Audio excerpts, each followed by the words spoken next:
Bienvenidos una vez más, ya comenzamos tu programa. Profundizando más. ¡Anímate!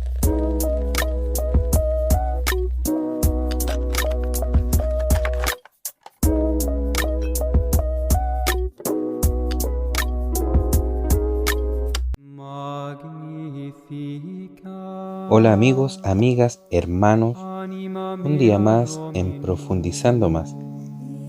Llegamos nuevamente, contenido nuevo. Vamos a conversar un poco sobre el conocimiento de Dios.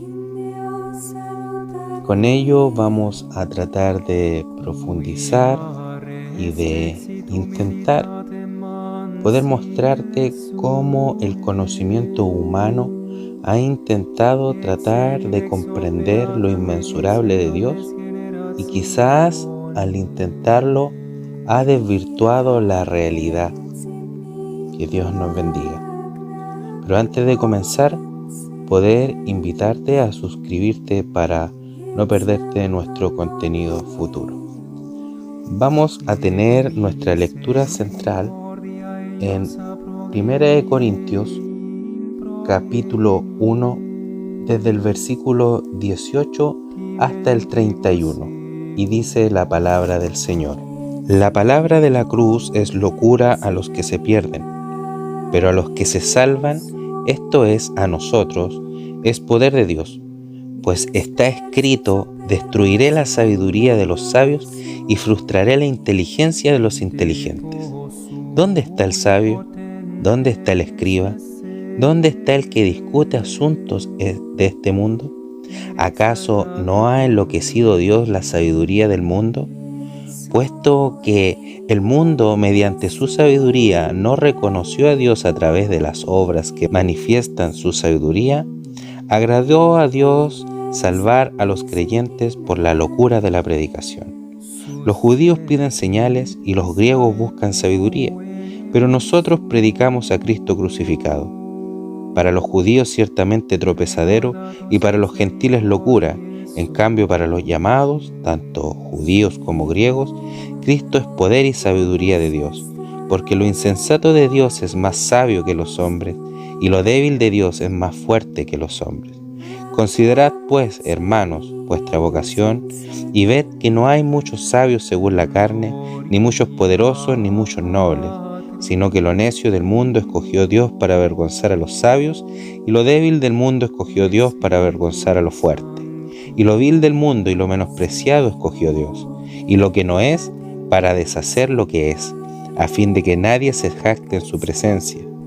Pero por Él estáis vosotros en Cristo Jesús, el cual nos ha sido hecho por Dios sabiduría, justificación, santificación y redención, para que, como está escrito, el que se gloría, gloríese en el Señor. Amén. Podemos ver en esta carta a los Corintios que la palabra de la cruz o el sabio conocimiento de Dios a cual el apóstol Pablo se refiere en esta lectura central es específicamente el mensaje del Evangelio para salvación, el cual se centra en la encarnación del Verbo y crucifixión del unigénito del Padre. Claramente en el versículo 19 y 20, que lo vamos a leer nuevamente, dice: ¿Dónde está el sabio? ¿Dónde está el escriba? ¿Dónde está el que discute asuntos de este mundo? ¿Acaso no ha enloquecido Dios la sabiduría del mundo? Claramente la sabiduría y el conocimiento de los sabios es destruido y enloquecido por el Dios. Esto claramente no lo quiere aceptar el racionalismo, donde por medio de la razón todo debe ser comprendido. Pero ¿cómo una mente finita y limitada comprendería lo infinito e inmensurable de Dios? Me gustaría que leyéramos Isaías capítulo 55 desde el versículo 8 al versículo 9 y dice: Porque mis pensamientos no son vuestros pensamientos, ni vuestros caminos mis caminos, dice Jehová. Como son más altos los cielos que la tierra, así son mis caminos más altos que vuestros caminos, y mis pensamientos más que vuestros pensamientos. Claramente aquí nos podemos dar cuenta que la sabiduría de Dios supera todo entendimiento humano, supera todo intento de comprensión de lo espiritual, del mundo terrenal inclusive, porque todo esto ha sido creado por Él y a través de Él debe ser comprendido. Y tenemos en nuestras manos la revelación perfecta del que lo creó todo. Y el ser humano ha intentado, a través de su conocimiento y el uso de la razón, tratar de alcanzar el conocimiento de lo que ve, de la materia. Aún así, debemos entender que habrán cosas que no podremos encontrar evidencia.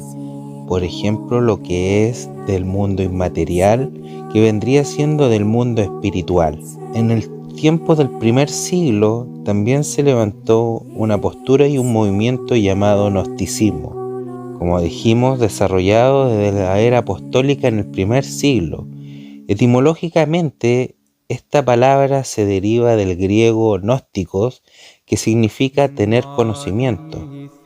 Estos enfatizan en tener y obtener un conocimiento espiritual por el cual se recibe iluminación, mas no se rige al pensamiento ortodoxo de la iglesia primitiva. Pudiéramos leer el versículo 21 de nuestra lectura central. Dice: puesto que el mundo mediante su sabiduría no reconoció a Dios a través de las obras que manifiestan su sabiduría, agradó a Dios salvar a los creyentes por la locura de la predicación. Claramente vemos aquí que el mundo, mediante su sabiduría terrenal, no reconoce a Dios. Dios en su sabiduría estableció que los hombres no pudieran venir a Él mediante la sabiduría humana o terrenal.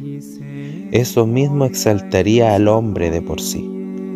Por eso Dios decidió salvar a los pecadores por medio de la predicación y no por medio del razonamiento del mismo hombre. El gnosticismo, como decimos, busca tener un conocimiento espiritual, pero no a través de la enseñanza ortodoxa de la iglesia primitiva. Una idea de esto es ver la existencia de lo material como algo malévolo. No muy lejos de esto está la religión maniqueísta, religión fundada por un sabio persa en el año 216 después de Cristo aproximadamente. Enseñaban que el espíritu del hombre era de Dios, mas el cuerpo era del diablo. Era algo así por el estilo, se podría decir, entre un gnosticismo dualista, claramente entendiendo que el dualismo es la postura del pensamiento humano que afirma la existencia del bien y del mal, pero afirma a su vez que estas dos fuerzas son coeternas, o sea que siempre han existido a la vez mutuamente, no como la misma palabra lo enseña, en que lo que es eterno es Dios y no el mal. No siempre existió el mal, ni tampoco siempre existirá el mal. Incluso en Génesis capítulo 1, versículo 31, Dios, luego de haber creado todo el mundo material, vio que todo era bueno en gran manera. Es así como podemos observar que el pensamiento y el conocimiento humano, sin el pensamiento y la revelación de Dios, se vuelve un pensamiento vano, corrupto, mediocre e inclusive desviado. Dios se reveló con el fin de que los humanos comprendan su posición judicial y para que sepan cómo se establece y mantiene una relación salvadora con Él. Aunque Dios pueda revelarse de muchas formas, eligió abordar nuestra relación con Él en las Escrituras. Esta es la información que los humanos necesitan desesperadamente, pero que no pueden encontrar en ningún otro lugar. Por lo tanto, dado el universo moral que Dios creó con sus reglas para una relación adecuada con Él, fue y es necesario que Dios nos diera las Escrituras y su conocimiento revelado por medio de ellas. Así que no solamente podemos filosofar por medio del conocimiento de esta mente entenebrecida que tenemos con una mente caída. Que Dios nos bendiga y esperemos vernos y escucharnos en una próxima enseñanza.